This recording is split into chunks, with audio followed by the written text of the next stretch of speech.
Moving on, an update on the COVID-19 situation here.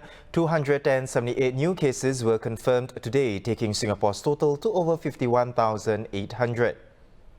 More details will be shared later tonight, but the Health Ministry preliminarily reported that today's count includes 4 community cases comprising a Singaporean and 3 work pass holders. There were also 4 imported cases.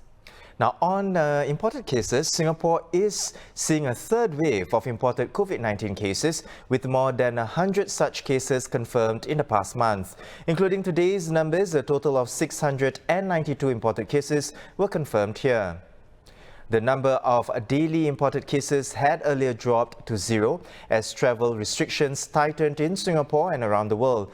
But on June 15th, the COVID-19 Multi-Ministry Task Force announced that more long-term pass holders would be able to return during Phase 2 of the country's reopening.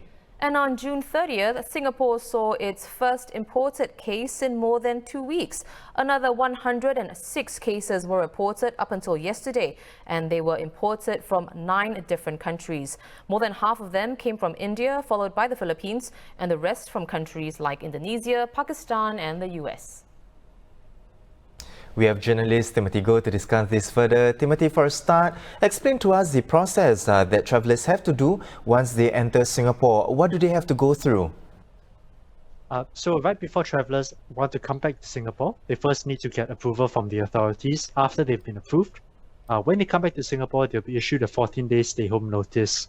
Now, depending on where they have been prior to the entry to Singapore, they can serve the stay-home notice in different places. For example, if they've been in Australia, aside from Victoria, New Zealand, South Korea, Taiwan, Vietnam, Brunei, Macau, or mainland China, then they can serve the stay-home notice at their own homes. But anyone else will have to stay at a dedicated facility. And if you're not a Singapore citizen or permanent resident, then you'll need to pay for your stay at these facilities. And towards the end of your stay at these facilities, travellers will have to undergo a swab test for the coronavirus. They'll be notified via SMS or through some other method to let them know where to go and when, and they'll have to take private transport to get swab tested. Timothy, on that note, right, the Straits Times readers have also asked this question: why aren't travellers swabbed upon their arrival in Singapore instead of, a few days before their stay-home notice period ends?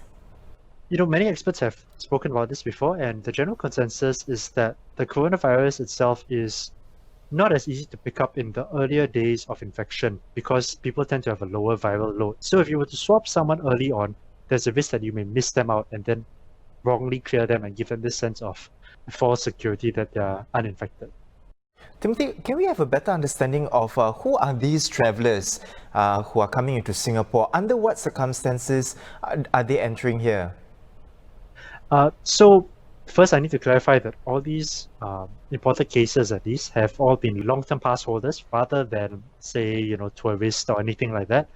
And a majority of these people have been work pass holders. And, you've got a mixture of countries. They're coming from 9 different countries. The most number of cases have come from India so far, followed by the Philippines, which sort of represents our, our foreign or migrant worker population in Singapore as well. And of course, you've got a number of Singapore citizens and permanent residents that are coming back as well, and dependents also who are trying to get back to their loved ones.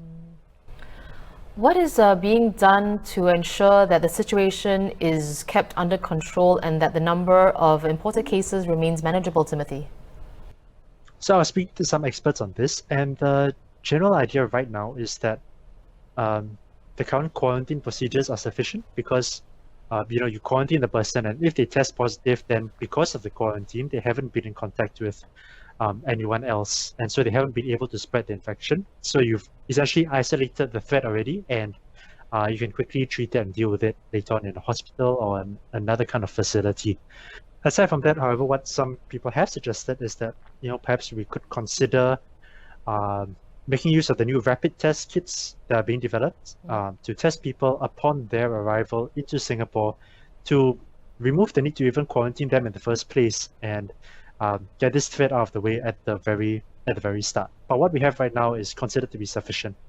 Right. Well, thank you so much, Timothy, for coming on to the show to speak with us.